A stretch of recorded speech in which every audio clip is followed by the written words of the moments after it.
Hey everybody, thank you for listening to Filling in the Gaps. Be sure to check us out on our social media pages at Filling in the Gaps. From there you can get updates on show releases and anything special we may be doing. Sit back and enjoy the show. Should be a lot of fun.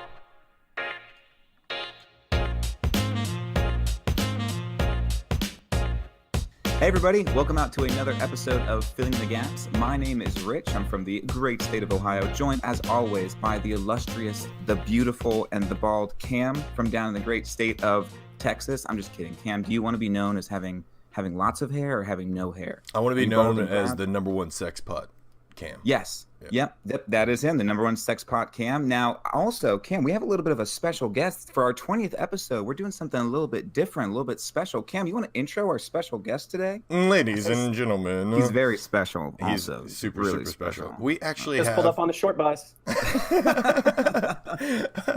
And hopping off of that short bus is Wes from HitDice, the HitDice pod. It's a fantastic actual play D&D podcast, and he is their wonderful, beautiful, illustrious DM, and we're so happy to have you, man. Illustrious like Cam. Oh, sorry, number one sex pot. Yeah, Yes. you're number one Yep. sex pod as well. Dang. We're both number one sex pod. What, am I Yeah. number 2 sex pot? Is that how that works? Or You since are. you guys are tied, am I number 3 sex pot? That's actually how that works. Yeah, that Sex is pot. actually- You're like, we're using the alphabet for whatever you are. yeah, you're sex pot Oh. 73B is what you are. Oh, okay. No, But you're yeah, if beautiful you as guys- well. Oh, thank you. If you guys have not gotten a chance to listen to HitDice yet, HitDice is, I was listening to a few of the episodes. It is super fast. It's super fun. And like, I know you guys have probably heard of like a million podcasts that play D&D. This is one of the ones you have to listen to, guys. Like, I know you guys who listen out there on our Discord, you love stuff like this. Wes, like, paints Hi. fantastic word pictures. He rolls with the punches. Like, you could learn a ton just by listening to how he guides his players. So it's sweet. Give it a listen for sure. Do you have any think that, call-outs? Do you you know- have any things that you want to promote or plug, Oh, as yeah. they say, Wes? Like, is there stuff that you're working I'd on love right to. now? I just want to take a moment to plug my Lord and Savior, Jesus Christ. Yeah, Mhm. gotta do Jesus that. Christ. he's Christos, the number one He's a sponsor. sponsor of our podcast. And he's also the only reason that we haven't been struck down by lightning. Correct. Just kidding. Also true. No, I That don't have any fireball is being prepared. plugs. I just, I think that you two are both super nice dudes, and I think that you're talking about how good the podcast is and how fast-paced it is. And I just wanted to tell your listeners that if they're not already listening, that they're idiots and that they should head on over and you should check it out. It's a ton of fun. We have sound effects. We have a really good story going. I have a really awesome cast. We drink way too much, and we have a pretty good time playing Dungeons and Dragons. So far, we have 5 out of 5 stars. If that means anything to you, it doesn't to me. But some people like to hear that. And if you guys want to head on over to the iTunes store, give us a 1-star review. Our haters are our motivators, and we hate you right back. Mwah. That's why you're so laid back. You haven't got any hate yet. There's no reason to. 1-star review, and I did like a whole social media blast about it because I loved it so much. You're I like, actually finally. just got an email this morning from someone telling me about all the things we're doing wrong in the podcast, and I seriously like, it's bad PR. You're not supposed to say this, but I like eat that shit up. I love it. I'm like, yeah. Like, we're doing it. We're ticking someone off. Yes. Really, that's the Oh, only man. reason I'm doing it. You do have the elitists of the world that are going to try to tell you in any way possible how you're doing something wrong. I just say do what you do and be happy. You know. If you're into that, get ready because we do everything wrong. Yeah. No, I feel you. All All right. sound Hey, effect. but speaking of doing wrong things, I hey. had something that I did the other day, and I needed to ask y'all a question about it. Okay. All right. Shall we roll? Let's do it. Okay, so I totally forgot to even mention what our podcast is about. So if any of you guys are joining us from over in HitDice or someone new from Reddit, what Filling in the Gaps is all about is we take 2 random things, a random theme and a random scenario, and we mash them together over the next 45 minutes to make some kind of brainstorm episode story that hopefully you guys can use during your next game night. We know DMing week after week after week can be hard, and sometimes you just need a one shot. You need a few stories just to kind of get from one thing to another. That's what we are about to create. So today I am rolling on our scenarios list. Cam is rolling for our themes, and Wes, you're rolling one of each. So we're going to make the best possible combination we can. You guys both ready to roll? Oh, let's do this thing. Ready to roll. Sweet. I'm always R2R. Always ready to roll. Okay, let's do it. Okay. Ooh, I got a 12.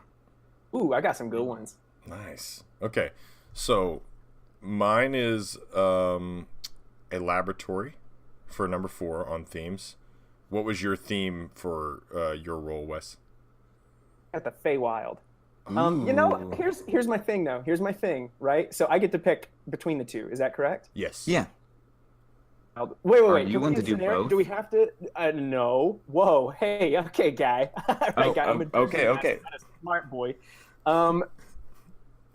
Get the scenarios and then put them together, or do I have to pick the theme first? No, you can. We can list out the scenarios too, and then we can mash them all together. Yeah. So my scenario was driving out a witch. I like that witch is in quotes. It might be an innocent person. It might be a witch. You know, she might just be having a bad day. Forgot to put her makeup on. I got an 18, and I got destroying a source of corruption. I like that. Ooh. Well, here, I think. Oh, go ahead. While you think about that, let me go ahead and just shout out who these roles are brought to us by. So, if you guys haven't heard yet, our sponsor, Libris Arcana Dice, they are absolutely fantastic. If you guys didn't know, Cam has an issue. He's addicted to dice. He goes through them way too quick. I mean, I eat them fully.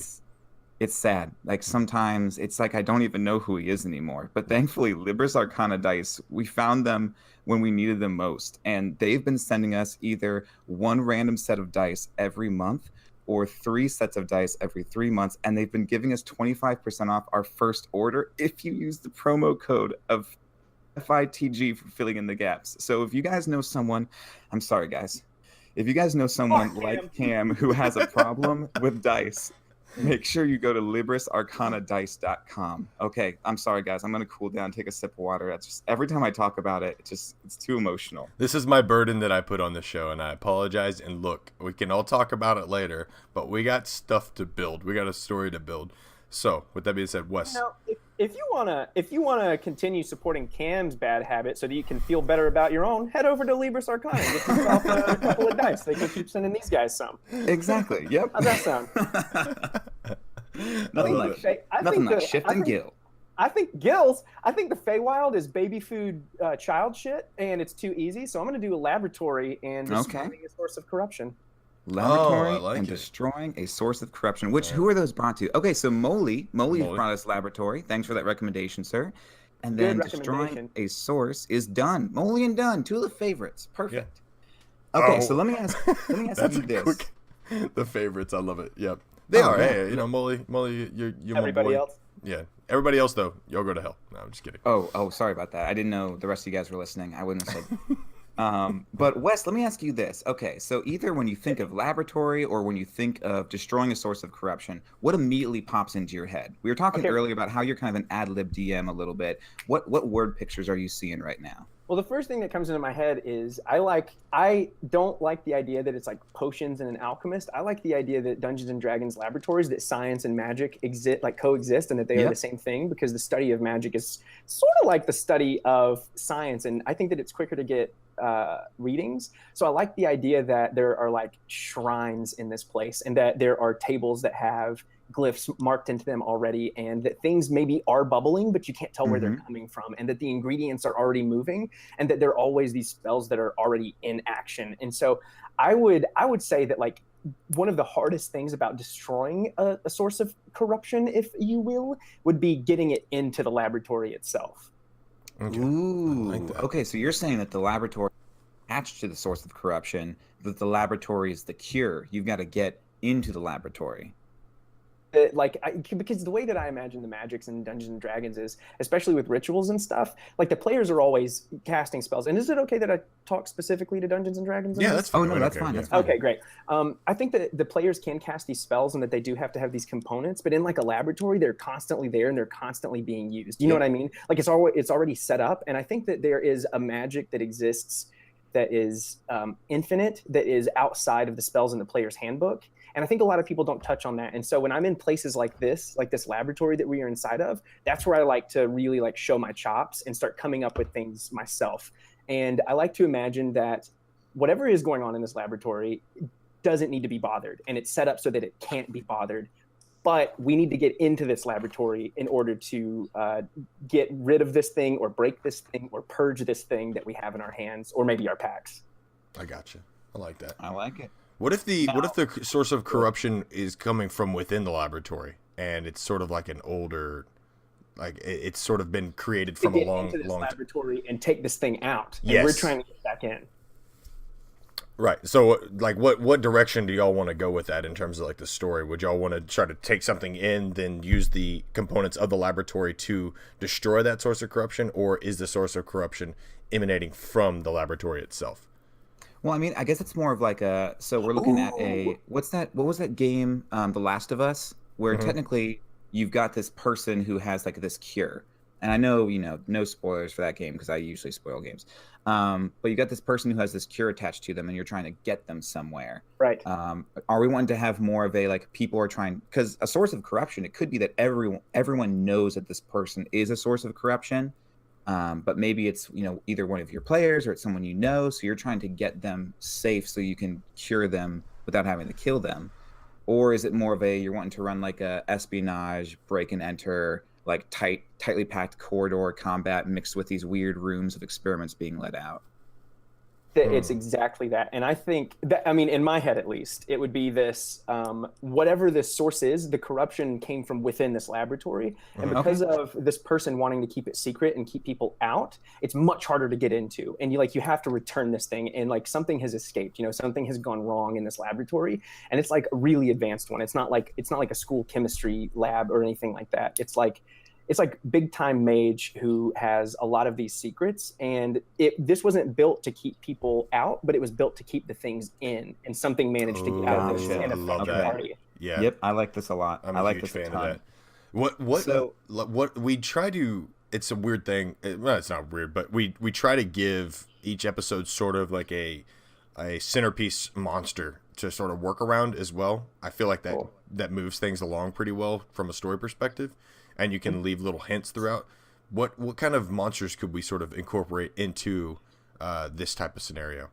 So I'm looking right now in Volo's guide at the Mind Witness, which is a Challenge Rating 5 beholder. It's kind of like a telepathic hub. So they're warped and changed usually by mind flayers to kind of expand their reach of being able to reach people's minds. If you guys, for you guys at home who might not have a book, so Mind Witness looks a lot more Lovecraftian than the normal beholder. It's got like fleshy tentacle-like skin, and all of its eyes are like milky and glassy. So you can see that like it might not be looking at you with its eyes, but it's looking at you with its third eye type thing. That could be something cool where playing off of nightmares. Maybe this town for the longest time has had these terrible nightmares, or maybe they people are just like going mad in the streets, and everyone's suspicious of this laboratory for the completely obvious plot hook. What are you guys thinking? Any monsters in your mind?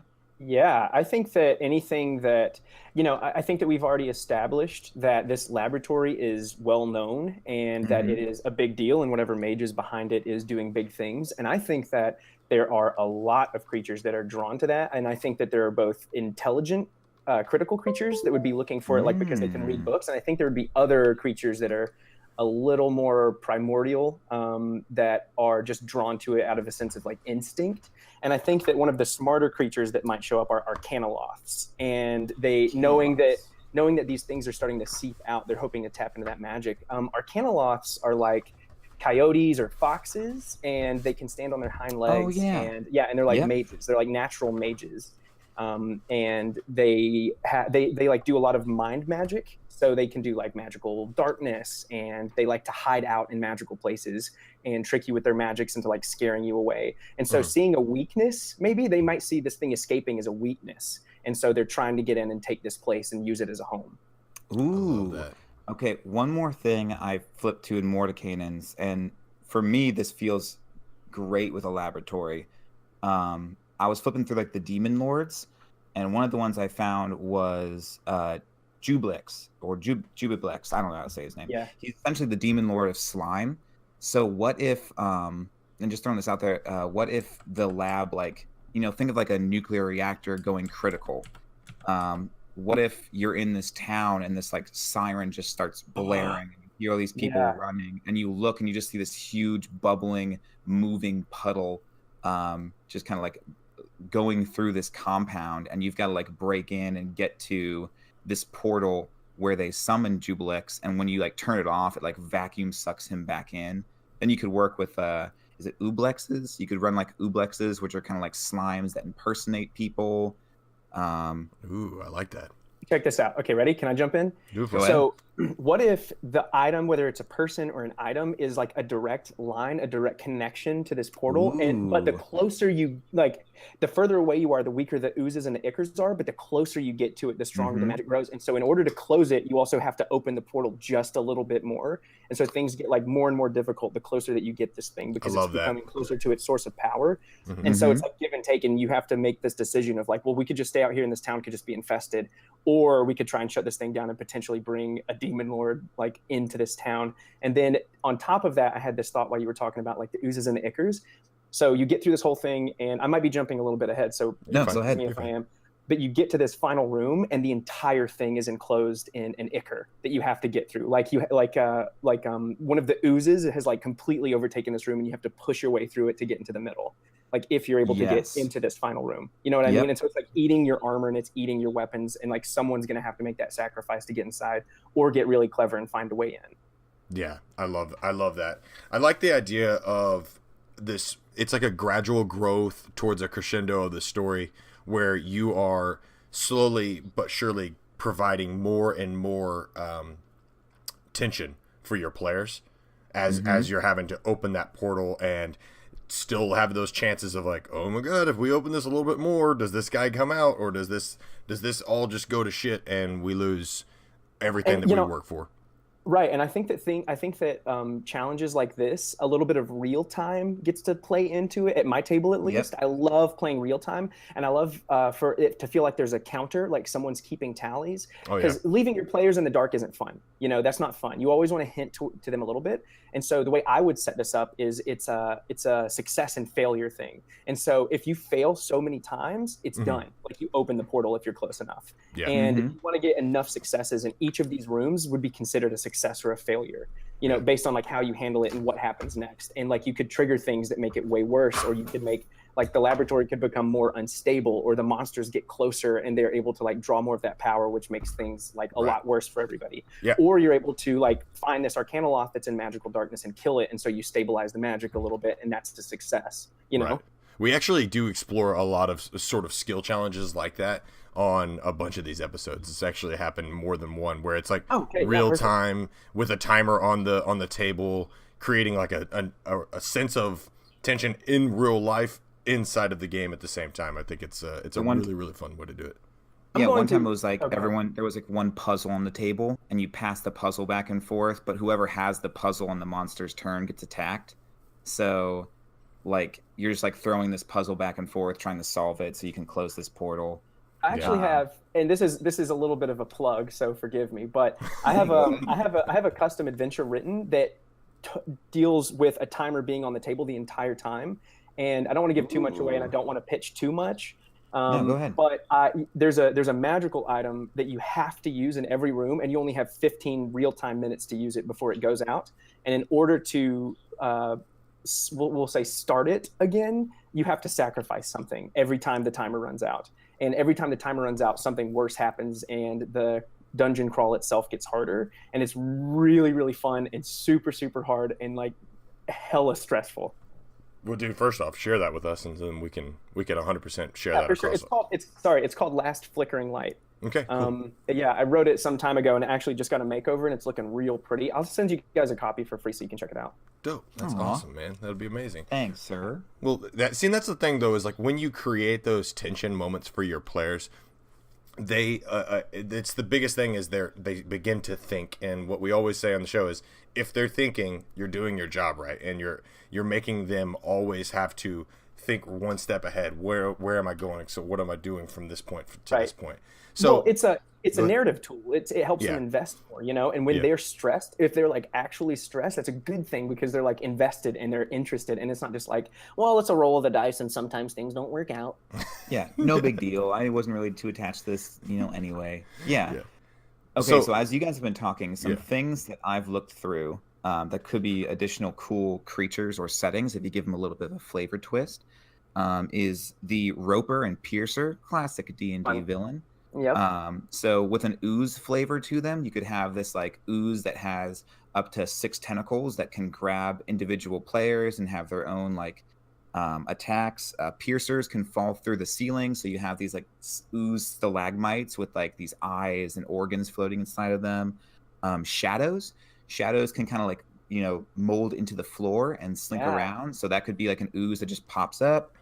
Shambling mounds, it would be sweet to walk into a lab and see this ooze that has consumed the whole building and is now moving and like throwing tables at you, and it's kind of like built this armor out of the stuff in the room. And I like the idea that it's all slimy and ichory, and when it throws the table becomes a different kind of ooze, like a gray ooze or something comes up from like the things it's throwing at you. Yeah, I love that. Creates oozes. I like how you. And as Go ahead. Go ahead. Sorry, Sorry. I take notes all the time. Yeah. Crack me up. Go So ahead. all right. I like the idea that as you get closer, the oozes start to become part of the thing. So like the Arcanoloths and the what were they called? Witnesses? Is that what they were called? Witnesses. The whole thing? shadows. Oh, Mind Witness. Mind Witness, yeah. Yeah. The Mind Witness. I like the idea that any of the monsters you don't take care of, and like they wouldn't know this until the end, they start to get overtaken by these oozes, and they start to take on properties of these oozes, and they get dumbed down a little bit like the oozes. I was but they get 100% stronger, thinking the you same know? thing, Wes. Yeah. I think that's because it's like this. They almost like underestimated the oozes themselves, and so they didn't think to themselves like, oh, this could completely consume who we are as individuals, and now Right. they're sort of And screwed at the same time. anytime you break the game like that and you add flavor to it, I think that breeds creativity at a table, and it inspires your players to. It does two things. It strikes the fear of God in them because they don't understand the game anymore. Really, they don't. Jesus Christ. Yeah, number one sponsor, Jesus Christ. But hashtag blessed. No, but really, when you break the game like that, it makes your players realize that you can do whatever you want and that they don't have a full grasp of the game, and you take some of that power away from them. Yeah. And I think that creates better play at the table when they don't know every monster and they don't know every rule. You know what I mean? And so like when the oozes start to overtake things, that's a moment where your players are going to step back and be like, oh, holy shit, I need to start thinking critically because I have no idea what's going on in this place. Right. So let's talk about this then. Let's go through. Obviously, we've found that the laboratory itself has had something evil or some source of corruption that has left it, and we're trying to get that back into the laboratory. What kind of items or what kind of components could be used or could be represented by this corruption, and what kind of effects would it have on the players as they are trying to move that back into the area? That is a really good question. I think that where I would start is I would see if oozes had any weaknesses, and I would see what their strengths were, and I would start playing off of those. Because go ahead. I'm looking at them right now. They do not have any weaknesses. They are immune to, or most of them have resistances to acid. Some of them acid, cold, and fire. That being said, if we wanted to give them some kind of weakness, we could give these oozes or even a weakness doesn't have to be, acid or fire or cold. Right, we could have some kind of coating that goes over a weapon that has so many uses, or some kind of spell that a wizard could use, or a cantrip they could give the players.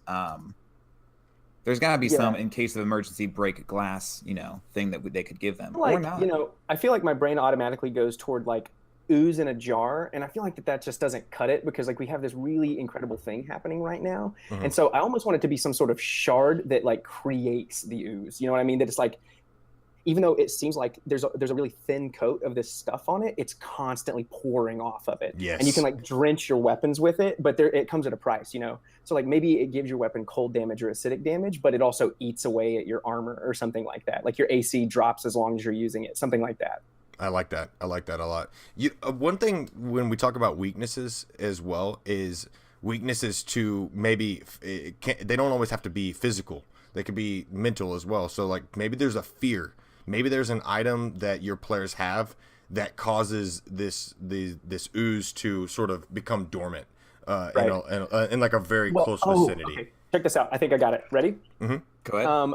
So Jubilex he's a demon lord, and all the demon lords have this property of chaos, right? Yes. So what if you, as the DM, have a table of 1 through 20, and your players are rolling, like every time they use it, or every time they get to a certain milestone, they have to roll a Constitution saving throw, like basically a will save, to see if the thing doesn't corrupt their minds. And if they fail, you roll on that table, and they have to do the thing that you roll.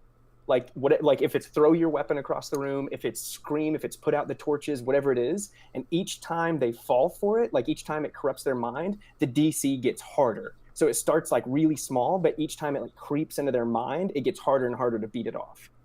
Yeah, I love that. Yeah. Well, and Jublex himself, he is all about just like, I guess he's just the demon lord of gluttony essentially. In the Mordecannons, he has a madness table, and the madness table is I must consume everything I can. I refuse to part with any of my possessions. I'll do everything I can to get others to eat and drink beyond their normal limits. I must possess as many material goods as I can. And my personality is irrelevant. I'm defined by what I consume. Now, a lot of those things would be not fun to tell a player, because as soon as you tell one player, you won't part with any possessions, they become very like, well, I'm just going to pick up all the loot, blah, blah, blah. Yes. But what if one of the things is, so I'm seeing like a random thing they could do on that D20 table is like they have to eat something in their inventory. I was thinking the same thing. I was right there with you. I was thinking this. They have to drink or eat a consumable magic item. So like if they have potions, they just pop it and they drink it. You know, and it's like gone. It's like the health potion's gone, the fire breathing potion's gone. You can use it however you like now, but like you drank it. I think that'd be awesome. Say one of your players has poison on them or something, or they have an oil flask or something like that they've. Acid, yeah. Oh my God, that could be terrible. I mean, I'm just saying. Yeah, no, it's amazing. It's the best thing in the world, but you know, there is all this like, if we're saying that the closer you get, there's all this ooze and slime all up and down the walls and coating everything. Dude, have somebody eat the slime. And like have the slime have some effect on things, like how later the Arcanoloths and stuff start to become infused with it. Like maybe if they eat it, it starts to take them over, or like it increases the DC of like fighting the stuff off. You know, like you lose. I don't know. You just start to take on like characteristics of the oozes and the slimes. Right. And then that becomes a long-term issue that you could potentially deal with your players, having to sort of eradicate this ooze from them. Whoa. Okay, ready for this? What if the only way to get into the room that is covered in slime at the end is if somebody does that? Like someone has to be covered in this stuff in order to get inside of it and like become part of it. Because Jubilex is a really powerful dude. You know? Oh, yeah. Like, you're not just going to be like, I'd like to roll Arcana and see if I can walk through it. No, he's like as strong as a Tesseract. I mean, he's a demon lord. He's at least 20 feet high. So someone has to be a little corrupted to get into the room. I really like that. So what if there's this thing too where, depending on how much of the corruption you want to have, maybe you get slightly corrupted every time an ooze hits you. Maybe it's only when you eat. But what if you have them kind of keep track of how many times they've been touched by these oozes, and you can flavor it? Yes. And when you get into the boss room, maybe there's ways of like detoxifying yourself too that they could find, and maybe they don't think it's important. But you get into the room with Jublex, and maybe part of his fight is, I just see this like picture of Ublex just like pulling at the air, and all of a sudden from like, you feel it moving from the inside of your body out through your pores. This ooze just gets pulled out, and now it's like an ooze version of you. Your Dark Link. Your Dark Link. Exactly. Yeah, your Dark Link Oozy Link. That's amazing. Exactly. Yeah, your Ooze Link. Ooze Link. But here's one Next of my Smash Brothers character confirmed. Ooze Link. I love it. This is where I always start to get like tepid at my table, is when you start to introduce demon lords and stuff. A level 20 party cannot handle a true demon lord in like their full state. And so I like to imagine that Jublex only has a weak link to the power that he can use and can influence the other side with. But the closer you get, the more that can happen. You know, and the more you start to see those powers start to take place. And when you're all the way in, that's when Jublex has just enough power to pull the ooze. And you have to imagine that Jublex's limited use of power is sort of the final boss, because even a 5-person level 20 team is going to have a lot of trouble dealing with like a fifth of Jubilex's actual power. Yeah. Oh it's yeah. insane. So okay, something that's in my mind, going back to what you had said, Wes, earlier about a crystal. What if in the center of this lab there is this crystal, and you can see Jubilex kind of like moving inside of the crystal, or a part of him, or this portal is itself inside the crystal. Now Jubilex is the demon lord of gluttony, so he has consumed so much, and maybe like the reason these scientists have this is because they've been manipulating everything Jubilex has consumed as a power source. Like they've been tapping into it the like things. an antenna. Exactly. Yeah. And then maybe now, like, so the crystals you're finding as you're going through, they've like broken off of it. So when you're in this final boss room, there are these slimes and there are these huge creatures you're fighting. There's like, ooze lynx that you're fighting. You're not fighting himself. You can see him in the crystal, like doing things, and his eyes like rolling around and tracking you, but he himself is not like swinging at you. Like looking through a keyhole. Exactly. Yes. I also like the idea that he's sort of like the he's like the puppeteer of sorts. And so and in my mind, like in the theater of my mind, I do envision strands of ooze flying to the ceiling. I was imagining the same thing. Like ooze links are still connected to the crystal on the walls and stuff. Yes. And like that could be a mechanic that the players can take advantage of. You know? Like that actually, there is a creature in Mordecai's Tomb of Foes called the Ooblex. Yes, and Ooblexes can, if they can create like body doubles of people that they've eaten, and there's strands attached to them. And I think every strand has a health and AC. And if you cut the strand, the connection's broken and the ooze collapses. Now that being said, that could be a way of, I think if this is Jublex, you can cut these cords and temporarily destroy the monster he's created. Oh, dude. Okay, hold on a second.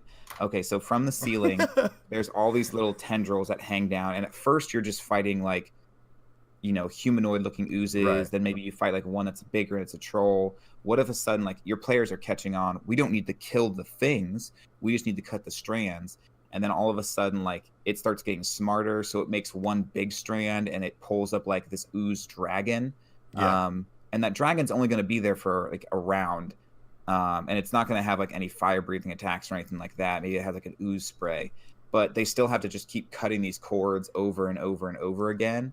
Yeah. And they're slowly, like, whittling the thing down as it's pulling up these crazy creatures that it's consumed out of its, like, ooze. Oh, yeah. Stage. Yeah, I like the idea that. Oh, sorry. Go ahead. No, Wes, go ahead. You're good. The combat will never end, and that while the combat's happening, they need to be solving the puzzle of these two crystals. Yes. You know what I mean? It's like, because the Jubilex's power, it's being tapped into. It's not like the room is the source, and Jubilex basically has unlimited power. Mm-hmm. And so I think until they close that connection, Jubilex is going to keep attempting to push them back out of the room. Right. And earlier where we were talking about how you start to lose pieces of yourself, but you gain like the properties of ooze in some way, shape, or form. I think that and this is something that I always like to leave to DM discretion, like what your players might lose, because you know your players better than I do, like what spells they might lose or what things are important to them. I think it's fun to see that reflected in the immediate strand. The ooze links have those spells that you don't have access to anymore, or they have those items that were like eaten by the ooze when you were using them and stuff. You know what I mean? That. Yeah, it's like, we had to sacrifice our giant slayer axe to put the ooze on it to get through this certain room, and then when you get into the last room, ooze link has the giant slayer axe that you all sacrificed. That's such a cool feeling, because it's like there's the true representation of their sacrifice now coming back and now trying to do them harm. It's this mind mess up for them where they're just like, oh my god, I can't even believe that just happened.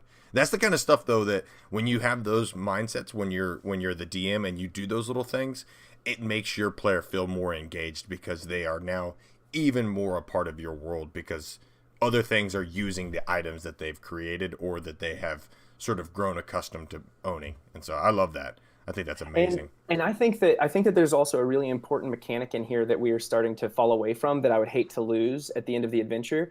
And this may accidentally wrap the whole thing up, but I like the idea that as they're fighting ooze lynx and these ooze dragons and the basically we'll call them puppets, ooze puppets, that they're getting covered and corrupted. So that mechanic is still happening the whole time. And that in the middle of this room, it's like a fountain of ooze, right? And the gym is in the middle. And the only people who can get in there have a certain number of those counters that we were talking about. So like if you have 4 counters of ooze, we'll call it, then you can reach your hand in and get that crystal. And that way the players, like, I think that if that mechanic is happening while they're fighting the ooze puppets, that encourages them to figure out how to get in there. And that's the puzzle. You know, it's not too hard a puzzle, and they're all going to get covered in this fight anyway, because the fight will literally go on forever unless one of them figures out that the more ooze they get on them, the further they can stick their hand into this thing toward that crystal. Right.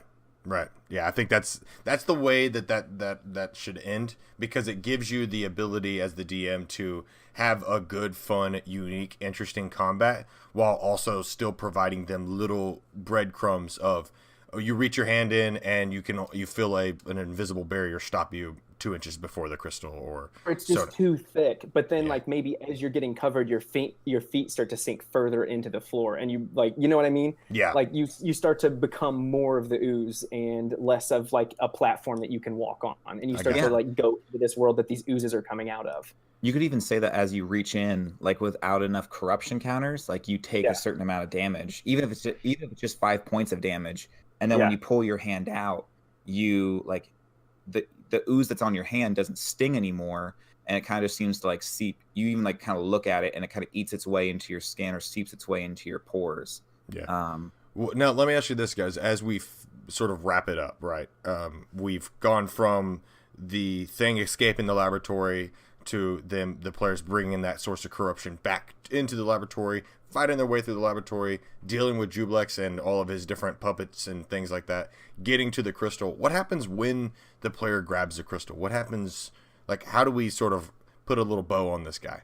And what are the after effects of it?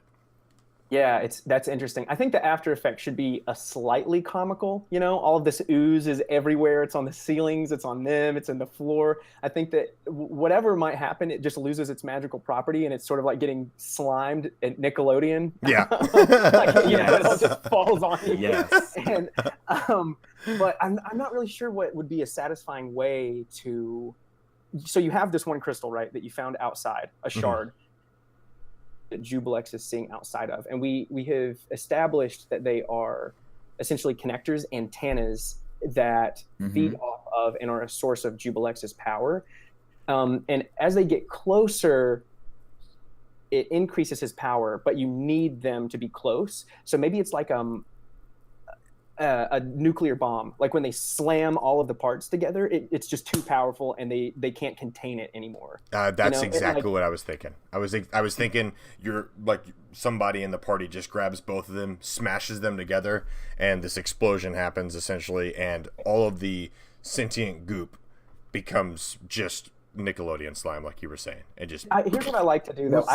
I love to. Oh, go ahead. No, I want to hear what you have to say first. Okay, so this picture I have in my mind too. If you didn't want, so if the fight with Jublex is the climax of the story, and you still need some kind of like falling action, I love what you said about like a nuclear explosion. But what if it's also more, since this is Jublex, what if it's kind of like an implosion as well?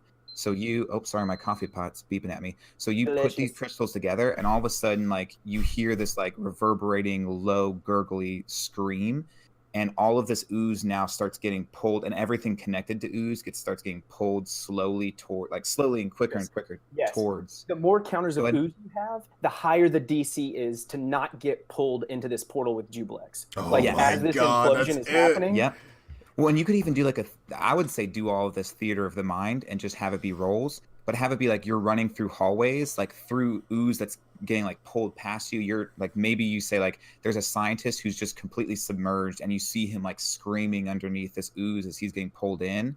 Like, do you stop to try to grab onto and save him? Totally, do you keep running? And then I think at the end of that, after so much happens, you have this huge like explosion. You know, it all comes out the sides, basically. Yes. Yep. Yep.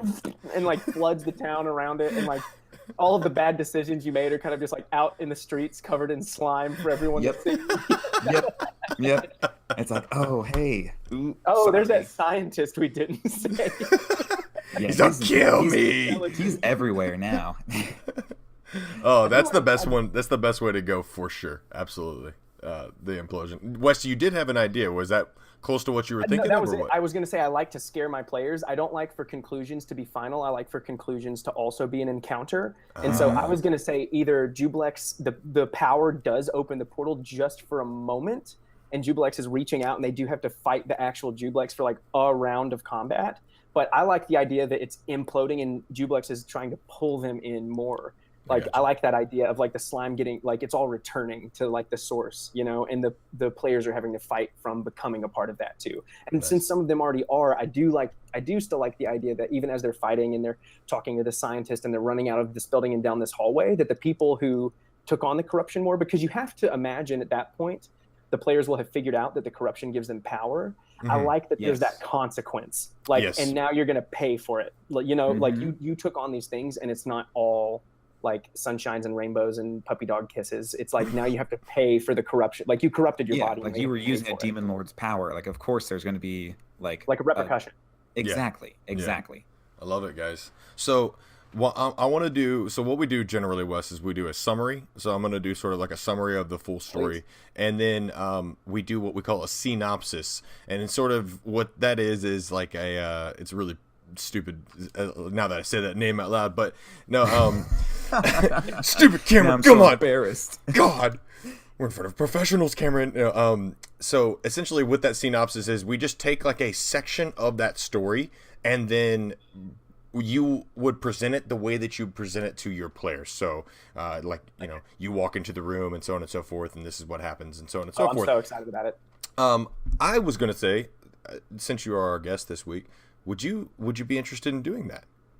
Or would you like for us to do it? Because I don't care either way. You do the synopsis, and I'll do the synopsis. There we Boom. go. Perfect. All right. So as we look at it, so essentially this story is there is a source of corruption that has escaped and been removed from this laboratory, and your players have come across it in a different adventure, and they've noticed that it has sort of like a weird oozy substance that always seems to be associated to it, and then they've started to associate that that's actually based off the town, using Arcana or something like that to determine that crystal is actually a part of this laboratory.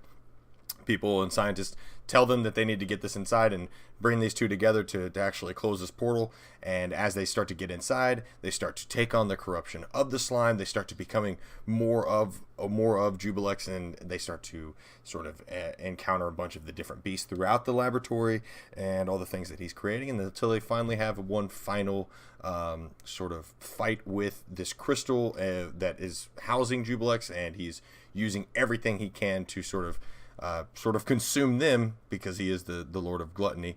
They smash the two crystals together after defeating the everybody, and now the town is filled with Nickelodeon slime. So that's more or less it. But Wes, that's their what they each get a bucket of slime. This is my favorite. Yeah, what would you do? Like just take a scene from that and take us through it real quick. I'm going to take the first scene where the players start to first get the hints of what this entire place is going to be like, and I'm just going to wing it and go for it, and I hope I do it justice. You're going to do it justice, my friend. You and your party walk into this room, and it doesn't feel like the first room that you were in. There aren't potion bottles. There aren't markers. Instead, this room seems void. It seems empty, and the air has changed. It's become thicker. And what's stranger is that whoever is holding this shard, your pack has become wet, like you set it in water.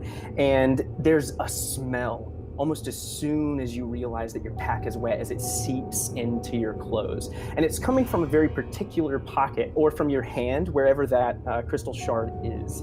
The air is thick here, and it's hard to breathe, and when you breathe it, it makes it hard not to gag.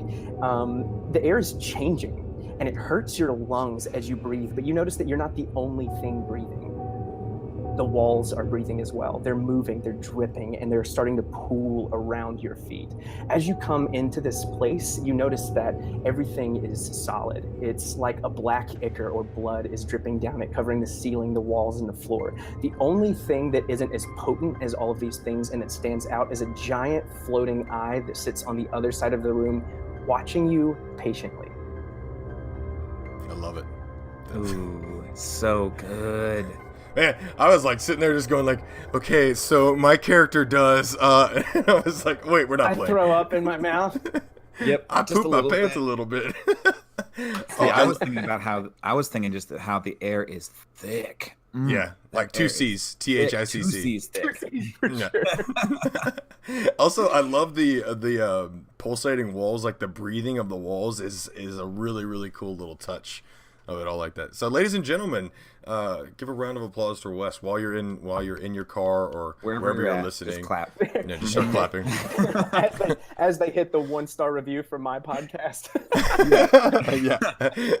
But guys, thanks so much for tuning in to another episode of Filling the Gaps. Wes, thanks for joining us from over at HitDice. Make sure you guys check them out on iTunes. Give them a 5-star or a 1-star review. None of that stuff in the middle.